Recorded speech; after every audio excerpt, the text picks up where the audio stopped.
नमस्कार, नेट्रिक न्यूज देख रहे हैं आप। आपके साथ मैं हूं मानसी जायसवाल। रविवार को जम्मू कश्मीर के पूर्व मुख्यमंत्री और नेशनल कॉन्फ्रेंस के अध्यक्ष फारूक अब्दुल्ला को पब्लिक सेफ्टी एक्ट के तहत हिरासत में ले लिया गया, जिसकी जानकारी सोमवार को केंद्र ने सुप्रीम कोर्ट को दी, जिसके बाद इस मामले को लेकर हर जगह से प्रतिक्रियाएं आ रही हैं।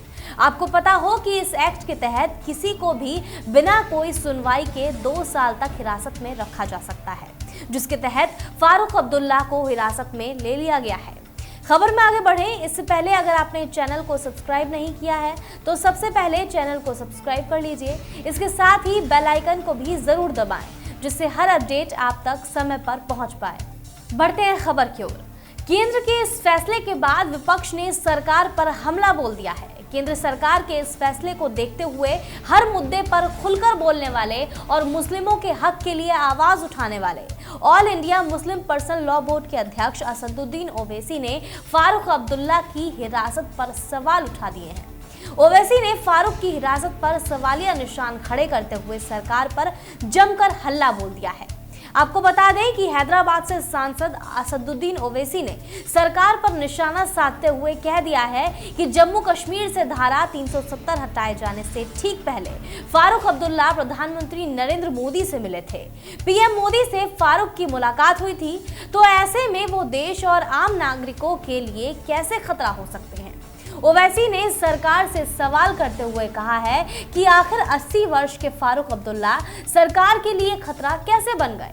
आखिर फारूक अब्दुल्ला से सरकार को किस बात का भय है जो उन्हें पब्लिक सेफ्टी एक्ट के तहत हिरासत में रखा गया है। उन्होंने सवाल के लहजे में पूछा है कि 80 साल के फारूक पर पब्लिक सेफ्टी एक्ट लगाना आखिर कहां तक जायज है। जम्मू कश्मीर से जुड़ी कुल 8 याचिकाओं पर सुप्रीम कोर्ट में सुनवाई से महज एक दिन पहले केंद्र ने रविवार को राज्य के पूर्व मुख्यमंत्री और नेशनल कॉन्फ्रेंस के नेता फारूक अब्दुल्ला को PSA के तहत हिरासत में ले लिया गया। सरकार के इस फैसले से भड़के ओवैसी ने कहा कि 80 साल के बुजुर्ग व्यक्ति पर इतना बड़ा और कड़ा एक्ट लगाना कहां तक जायज है। सरकार द्वारा फारूक पर इतने बड़े एक्ट के बाद ये साफ जाहिर होता है कि जम्मू कश्मीर की स्थिति पूरी तरह से गड़बड़ाई हुई है और सब कुछ ठीक नहीं चल रहा है।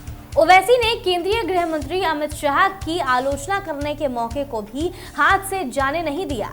ओवैसी ने शाह पर हमला बोलते हुए कहा कि अमित शाह ने भरी संसद में बयान दिया था कि फारूक अब्दुल्ला को घाटी में ना ही पकड़ा गया है और ना ही उन्हें किसी तरह की हिरासत में लिया गया है। फिर ये सब क्या है? अब अमित शाह को इस पर क्या बोलना है? ओवैसी ने कठोर शब्दों का इस्तेमाल करते हुए आगे कहा कि फारूक अब्दुल्ला और मसरत आलम को एक ही कैटेगरी में शामिल कर दिया गया है। इस मामले में सरकार का झूठ साफ दिखाई दे रहा है। सरकार हर चीज को छिपाने की कोशिश में लगी हुई है।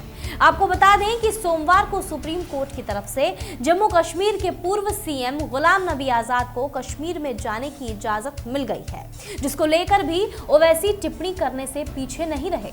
ओवैसी ने सरकार से सवाल किया है कि आखिर उन्हें कश्मीर जाने के लिए सरकार से परमिशन लेने की जरूरत पड़ ही क्यों रही है। गौरतलब है कि गुलाम नबी आजाद को इस शर्त पर कश्मीर जाने की इजाजत दी गई है कि वो वहां पर जाकर किसी भी तरह की कोई राजनीतिक रैली में हिस्सा नहीं लेंगे। इस पर ओवैसी ने पूछा कि अगर घाटी में सब कुछ सामान्य है जैसा कि सरकार दावा कर रही है, तो वहां राजनीति क्यों नहीं की जा सकती। कुल मिलाकर जम्मू कश्मीर के हालातों को लेकर अभी भी असमंजस की स्थिति बनी हुई है, जिसके बाद इस मामले में क्या नया मोड़ आता है ये देखने लायक होगा।